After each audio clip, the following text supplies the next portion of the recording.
We're going to give you a player. One of us will be buying. The other one will be selling. So I had the luxury of filling out the show sheet first, which means I Yes. got all the good. You got to get on there, man. You got to get on there. Oh, I like that it then forces me to do whatever I like. I like the challenge, Mike. And this is the time of year, too. I've said this before, where we can probably make a case for most players. You could either buy or sell across the board, right? I think this point in the offseason, Make pretty good arguments. It's all about value, Mike. it is all about, like, we don't hate players. We hate values for the Dynasty Room. Exactly. But let's start it off and let's talk about Green Bay Packers wide receiver Jayden Reed, a favorite here at the Rewind. His ADP is currently 79 on Keep Trade Cut. He's wide receiver 30. So, Nate, you're buying. I am buying. Ambiguity creates opportunity. And in the Packers offense right now, in that wide receiver room, there's a lot of unknown. Okay. But we know there's a lot of good players there. It's just who's going to be the eventual pecking order. You got Jayden Reed, who we all love around here. You got Romeo Doubs, who's looked very good and actually led the team in all the main three categories for receiving last year. You got Bo Melton out there. You got Dontavian Wicks out there. You got Christian Watson out there when he's healthy and got those hamstrings working. I still believe that Jayden Reed is the best wide receiver out there. Maybe Christian Watson when fully healthy, but I don't believe that's going to be a consistent thing anytime soon. So Jayden Reed, with his versatility to play inside, outside, he plays about 75-25, but he can play outside. He's not limited to just the slot. He's not a guy that's only out there when they're in three wide receiver set. He can go out there when they're playing two wide receivers. And this offense was so efficient last year. Like the worries of, okay, well, maybe Reed's ceiling is limited because of all the talent in the wide receiver room. But he still put up top 25 numbers last year as a rookie in that offense. He performed very well, was very efficient with his opportunities. Okay. He was, like I said, Romeo Doubs led the team in all the main receiving categories, but he was second in receptions, yards, and receiving touchdowns. He was also first in yards per route run, behind Bo Melton technically, but he doesn't really qualify. He didn't run enough routes for me. And then Bo Melton, by the way. Yeah, how about that? He's like the wide receiver 5, and maybe he's like the best wide receiver 5 in the league. Who knows? He also led the team in Yak Rec. So Jayden Reed, efficient when he's on the field. He was on the field a lot. He was productive. He put up great fantasy numbers. He also put up 12 rushes for 128 yards and 2 touchdowns on the ground. Mike, we love versatility as well. Jayden Reed has that. So Jayden Reed is someone I'm still going after. I think, wide receiver 30, he's outside of that top 25. I think there's value there. I'm going after Jayden Reed. So I'm buying him from you. Okay. All right. And my suggested cost to buy Jayden Reed is somewhere on that fence of the 112, the 201, around that turn. What are you thinking, Mike? Would you sell? When we're looking at the turn here, we're going to the Dynasty Rewind's rookie ADP, and the 112 is Xavier Worthy, and the 201 is Bo Nix. Now, one pick before Xavier Worthy is Brian Thomas. So I would much prefer Brian Thomas over Xavier Worthy. However, Xavier Worthy might have ample opportunity. We don't know what's going to shake down with Rashee Rice. I think it's fair. I think it's a fair deal. And if I'm looking to move on, I'm going to make this move because then I'm going to take those picks and tell you why I'm selling.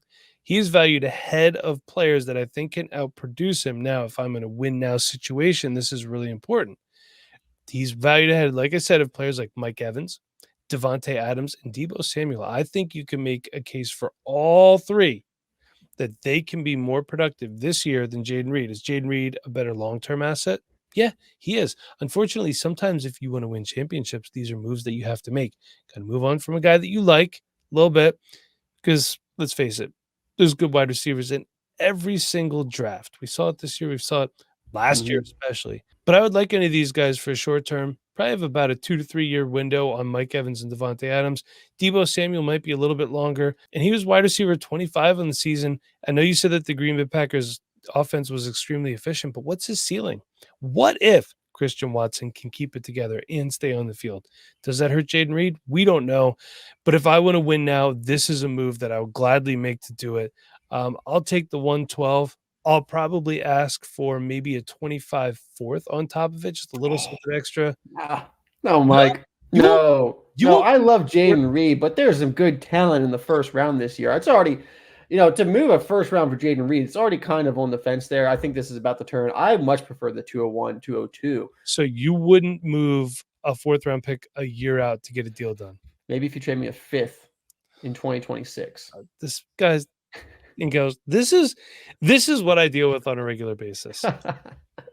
In case anyone's wondering, fine, make it a 25 fifth. How's that sound? All right. Okay, there we go. All right, very good. So that was Jayden Reed for you, everybody. Nate's buying, I'm selling. Let's get to the next one. He's another young wide receiver.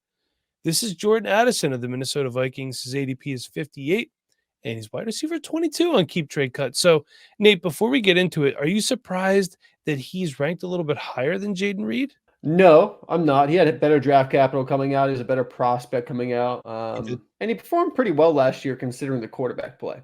Yeah, and that's part of the reason why I am buying him. He was wide receiver 23 last year. Now, I'm buying with the caveat that I know he may not have as productive of a season this year that he did last year. Justin Jefferson will be back to full health. Is it going to be Sam Darnold to start? Is it going to be JJ McCarthy? I don't know. So I'm thinking that this is a move I'm making to take a step back. If I'm a contending team, probably not looking to buy Jordan Addison. But I think this is going to be the lowest you are going to be able to buy Jordan Addison for a while. We saw what he could do without Justin Jefferson. Maybe when he gets some consistent quarterback play, come in there, he could start to really shine out. Like I said, changing of quarterbacks, that's a buy window right there. That scares people off, not this guy. I understand that it may seem hypocritical to buy Jordan Addison and sell Jayden Reed, okay?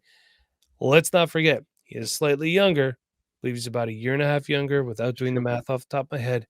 He was also a higher draft pick as well. So he has the better draft capital. He has the age. And right now, I'm ready to buck up for Jordan Addison. If I could do it for a late 24 first, we're talking like the 112, would prefer the 201, Nate, like you would with Jayden Reed. And if I have to put a 25 second on there to do it, I would. I would ask for a late round pick back in exchange. Let's say it's the 111, a 25 second. We don't know what that's going to be yet. And I would get Jordan Addison, and I would hope some fab. Some fab, of course. When it's a trade with me, always anticipate fab being on there. I'd hope to get a fourth back on top of that. That's where I'm starting at. And Nate's going to deny it. But what do you got, Nate? You're selling. I'm selling Jordan Addison here, and that might seem kind of silly because I was Jordan Addison's biggest fan last offseason, putting him up in that tier with JSN, much to Bob's chagrin. Jordan Addison performed great, wide receiver 23. But as much as I love Jordan Addison, I actually am kind of considering selling him because he's got the rookie quarterback coming in, and I believe in JJ. But once TJ Hawkinson's healthy midway through the season, closer maybe to the end, depending on how that recovery actually goes about, there's just going to be a lot of mouths to feed for a team that, are they going to throw as much as they did with Kirk Cousins? I don't necessarily expect them to be as pass heavy moving forward as they were with Kirk. Not that JJ can't do that, but when he's a rookie quarterback, they would rather him not have to do that. Jordan Addison, whether or not he's the second target or the third target on this team, it's going to be tough once Hawkinson gets back healthy. I do still absolutely believe in him. I'm happy to have him on my teams. But, Mike, if you would want to trade me Jayden Reed and a 25 second for Jordan Addison, I would do that deal. For Jordan Addison and? A fourth. And? $3 fab. Deal. There you go. See, because look, hey, I love Jordan Addison, wide receiver 23 last year, but Jayden Reed, wide receiver 25 last year. All right, so we're making that deal. Virtual handshake, very good. Let's get into it here. Los Angeles Rams wide receiver Cooper Kupp, ADP is 98. Wide receiver 37 on Keep Trade Cut. I can't remember seeing Cooper Kupp this low for quite a long time. You're going to buy, I'm going to sell, and we're going to tell you guys why momentarily. Go for it. All right, so look, if you need points, Cooper Kupp is still your guy. Look, he's turning 31 in the next couple months, like right before the season starts. So he is getting older. So if your team is not a contending team, I do recommend moving off Cooper Kupp if you haven't already. You probably can do it for even more value closer to the season, maybe a couple weeks into the season, because I don't think Cooper Kupp is washed. He was the wide receiver 1 in points per game, not last year, but the 2 years before that. And then last year, dealing with some injuries and the emergence of Puka Nacua, he was still the wide receiver 23 in points per game. Look, he still had 64 receptions for 764 yards and 5 touchdowns. Like I said, wide receiver 23 in points per game, very productive. Give him a full season. Matthew Stafford, he's not retired yet. Everyone wants to write him off, but he's going to go out there and probably throw for 4,500 yards. Cooper Kupp, Puka Nacua. There's not really a strong wide receiver 3 right now. They moved Ben Skoranek earlier to the Texans for a pick swap. They have Jordan Whittington and Demarcus Robinson as the wide receivers after those two. Tyler Higbee tore his ACL late in the season, so he's not going to factor in at all. Davis Allen might be a nice little pickup for those who play in tight end premium leagues, and he's probably sitting on your waiver wire. And if he's not, hopefully you already have him on your taxi squad. But Cooper Kupp, like I said, still productive, still someone you're going to put in your starting lineup, and he's accessible right now, Mike. In the 13 games he played, -1, so 12 games. In 11 of those, he at least had 6 receptions, and in 8 of those, he at least had 8 targets. All right, so he's been productive. He's very good, still good. I'm going to be buying him for an early second, say the 204, Mike. Let you pick up another wide receiver at that point, re-roll the dice, because, hey, you don't want points on your team anymore, right? Yeah, I'm going to sell. We're going to come back to that 204 in just a moment. I'm going to tell you why. So he is aging, but I want to sell at a premium. Okay, there's some times where if you don't think your team can bring it home, and sometimes to get better, you need to sell your better players. That's just how it works. He's 30. He missed 4 games last year with a hamstring strain. By the way, did you know that Cooper Kupp has only played in 2 full seasons in his career? It's true. Yeah, so he has missed some time. I think I would like a little bit more for Cooper Kupp. I would like, or what else can you add to it? If you can't give me a higher pick this year, what can you do to sweeten the deal for me? How can I somehow turn Cooper Kupp into Mike Evans? It might sound crazy, but I'll take, I understand Cooper Kupp's ceiling might be higher, but give me Mr. Consistency any day of the week. You might have some people willing to make that trade, straight up swap. And as we always say on here, if you're making a swap, always ask for something on top, because obviously that person prefers your player to their player. So even if it's a 4th round pick, add that on top. You don't need to do just a swap for a swap. Would you do Mike Evans in a 4th round pick for Cooper Kupp? Because I hate doing this. I'm a big Mike Evans fan, man. I know you are. But I hate doing this with you because I know what it's like dealing with you. I know this is like it's such an interesting format for us to do over podcasts, and because I'm the worst to I can't negotiate strangle with. you through my microphone, unfortunately. I'm over here like just trying to figure out all these different things. I would consider the Mike Evans in a 4th for Cooper Kupp. I think it's kind of a lateral move. I like Baker. I like Mike Evans. Can I give you a 204 and like 302? So you're going to get a wide receiver or running back your choice with that 2nd round pick. And then I would be turning essentially, if you just go by the current updated Dynasty Round rookie ADP, I would be turning Cooper Kupp into, you said the 204, that's Jalen Polk, and the 302, Jalen Wright. It's a lot of Jalen's. I don't know. If I'm selling Cooper Kupp, I think I want some proven production. That's the thing. That's fair. I don't, unless I'm really, really tearing it down, I need to move my proven production for something that I can at least bank on.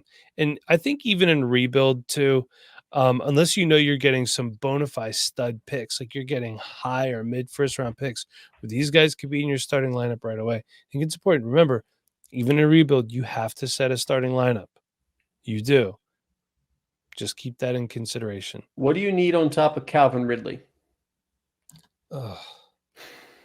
You're probably not the biggest Calvin Ridley fan. So that's a bad ask. But if you want Cooper Kupp and you have Calvin Ridley, I would be looking to move Calvin Ridley in an early 3rd for Cooper Kupp or something like that. That to me is better, although I would prefer Christian Kirk in an early 3rd. I know you would, but I don't want to sell Christian Kirk, and we're probably going to be talking about that later in this podcast. Calvin Ridley in an early 3rd moves the needle more than just the straight up picks. Yep. That's heading a little younger, like 2 years younger. Yeah, it's a little bit younger, but I know that's an asset I could put into my lineup every week. He may not be my wide receiver 1, but he's probably going to be a solid wide receiver 2.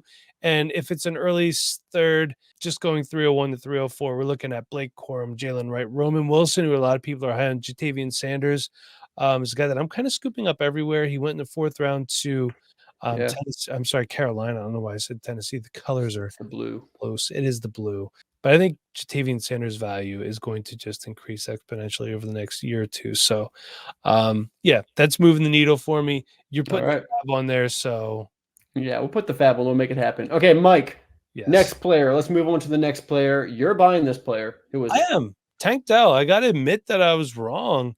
His ADP is 59, wide receiver 23 on keep trade cut for the Houston Texans. He's a little bit older. He's 24 than some of the second-year players and some rookies as well.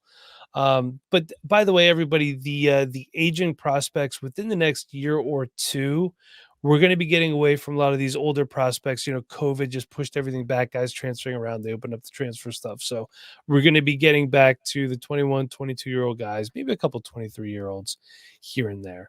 So. I don't know, man. We might see more older players come out. Yeah, with the nil, it's possible. Like I said, he's older than some second-year players and rookies. Extremely effective prior to his injury. Check this out, Nate. 47 catches, 709 yards, and 7 touchdowns. Crazy. That is 15.1 yards per reception, which is really good, and 15 fantasy points per game. Mm-hmm. That is just absolutely insane. Of course, he didn't finish the season. I'm willing to pay the 202 for him. How's that? Yeah.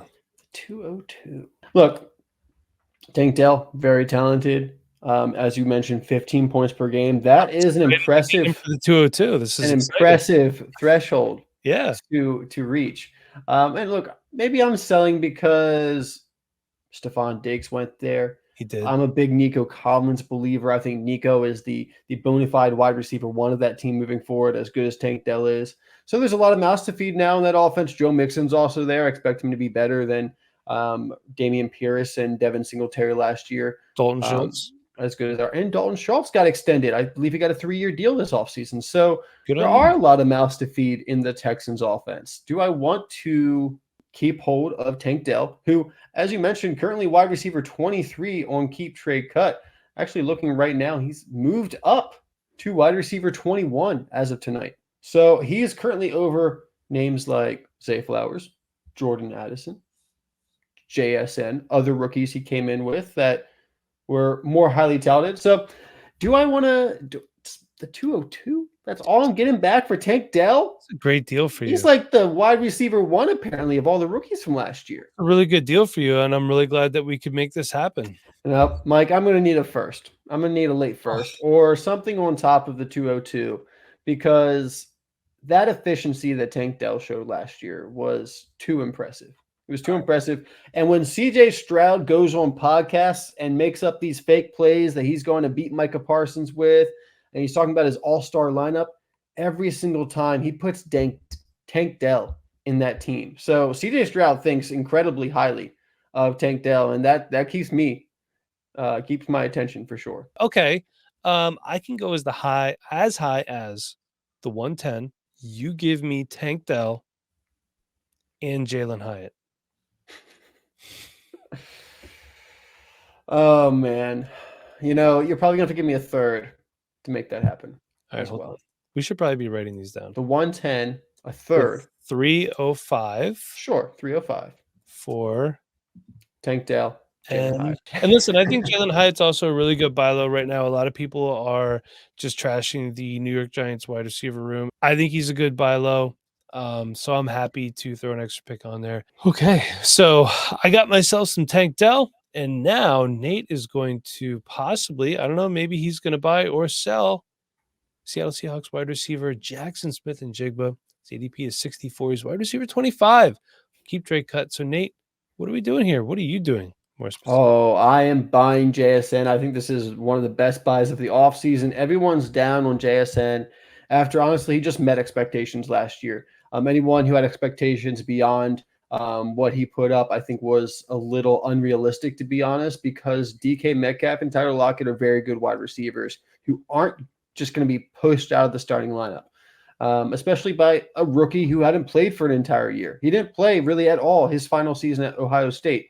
So he was a little rusty, had to get back into the swing of things. He's not going to come out and just perform at a Justin Jefferson level year one. But I do think that we have a player that is bound to have a really good season this year. I think this is the year that we start to see that switch of Tyler Lockett and JSN. Look, I'm not saying Tyler Lockett's just going to fall at the face of the planet anytime soon, but I do think we start to see a shift where JSN could be that wide receiver 2 for the team this year, and maybe eventually the wide receiver 1. According to Player Profiler, JSN created the 6th most average separation in the NFL for wide receivers. This is an elite route runner we're talking about. He knows how to create separation, and that is how you win as a wide receiver in today's NFL. So I love what that brought with JSN, but on top of that, not only can he create separation, he averaged 5.9 yards after the catch per reception. Yak wreck, Mike. That is better than I expected. Look, JSN, he's always been a really good route runner, a technician, but I didn't think he was incredible after the catch in college. I thought that was maybe one of his lower points, but 5.9 yards after the catch per reception last year, that's a pretty good mark to hit in the NFL. His ADOT's a little low, which might kind of be part of that, but I like what he was doing when he had the ball. Also, one other thing that I kind of wanted to see this year that I had some question marks with JSN is, can he play outside? He still played 70% inside, but he did play 30% of his snaps outside. I like to see that versatility as well, because if he has that kind of versatility, it only makes him more prone to get on the field, see more snaps, have more opportunities. And I really like where JSN is valued right now. I'm trying to move a late first right now for JSN. I'm moving the 110, the 111, trying to make that happen for JSN. I'm going to take it. I'm going to tell you why. Because if I could land either Ladd McConkey, Brian Thomas, or Xavier Worthy, which is the range of the 110 to 112 right now, I'm going to do it. I think we have 3 players with clear paths to playing time and fantasy production right now, especially when you consider this is an offense that's in transition with Geno Smith or Sam Howell, quarterback. We don't really know. Going in with these 2 guys, Tyler Lockett, he's back. How many targets they're going to be with the new coaching staff? Got Kenneth Walker. Let's not forget screen champion himself. We got Zach Charbonnet, wide receiver 48 on the season, 8.8 fantasy points per game. So give me Ladd, give me Brian Thomas. I know you're probably shocked that I'm saying give me Ladd McConkey. Give me, who's the other guy I said? Xavier Worthy. So give me those 3 guys over JSN right now. Will that pay off in the long term? Very possibly could. It very possibly couldn't, but that is the move I'm making right now. And Nate, let's talk about one of my favorite wide receivers, Jacksonville Jaguars wide receiver Christian Kirk. Devalued every year. ADP is 101. He's wide receiver 40 on Keep Trade Cut. I am buying him because, Nate, I'm expecting more of 2022 Christian Kirk than 2023 Christian Kirk. He got banged up a little bit last year.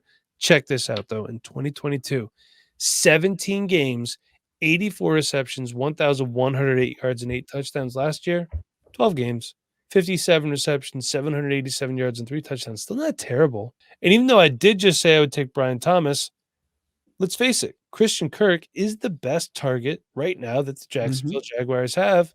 So the notable competition, Gabe Davis and rookie Brian Thomas. But I'm going to go ahead. I'm going to buy this guy. And Nate, go ahead. I'm going to offer you Amari Cooper straight up. So congratulations on your Amari Cooper share. Feels like a pretty lateral move to me. And I be honest, I like the Jags offense more than the Browns offense. I trust their quarterback more. Mike, see, under my point for why sell, I just say I hate to. I hate to sell Christian Kirk. I just picked him up in our startup, our campus to Canton startup that we're doing right now. I just picked up Christian Kirk, and I'm ecstatic to have him because he's the wide receiver 1 for Trevor Lawrence. And I think that's going to go great this year, even with Brian Thomas coming there. But I do have to sell him. So I can't ask for a first-round pick for Christian Kirk. No, he's like you could. I would just say no. Yeah, he's 27 now, so he's really entering his prime. And you mentioned the stats. 84 receptions 2 years ago. He's a guy that can handle volume out of that slot position. Also can play outside, can stretch the defense, down the field as well. That's what he did with the Cardinals when he was with them. So I like his versatility. If I'm going to have to move him though, it's going to be one of those early seconds. You're going to have to let me re-roll the dice with Xavier Legette, with a Ladd McConkey if he falls to that point. I'm going to need like the 202 or the 203. All right. You know what? How about the 204? Would you take that? You're really testing me. You know what? The 204 could get me Trey Benson. That would get you. And I might need a running back. Trey Benson might be gone, but Marshawn Lloyd will definitely be there. Marshawn Lloyd will definitely be there. He's last into the 3rd of most rookie drafts that I'm in, which is ridiculous. I'd pick him up mid-second. I don't get it. A lot of people are hating on him. I don't get it. I think The problem is, easiest pick in the world right now. well, the problem is when people draft running backs, they want the clearest path to productivity right away. And right now, that might be Trey Benson, I think, because Jonathan Brooks is going to take a little bit of time. I understand that they said he could be healthy, but typically, Brooks is the first one to get production. James you Conner think is ahead so? of Trey Benson. Yeah. You think? All Brooks has got to do is just be healthy and beat out Chuba and Miles Sanders. Tuba Hubbard played pretty good. He did. He did. So, I'm not hating, but so the 204, good deal. Thank you, Nate. We can move on now. You have to give me 3 fab. I'll give you 4. All right, there we go. Perfect. All right. Got one last one. I'm going to have to start setting up the show sheet because I know Bob did this on purpose. Nate, wide receiver 0, Atlanta Falcons wide receiver Drake London. Yet again, his ADP is 1 and he's wide receiver 11. So you're wide receiver 11, Mike. You're giving him wide You're talking about the guy who was wide receiver 42 last year in points per game, and the year before that, wide receiver 43. He's never even been a wide receiver 3 in points per game. Talk about his yak rack now. Talk about his yak rack. That's my favorite. His yak rack is 2.8. Career average of 3. Oh, it gets better.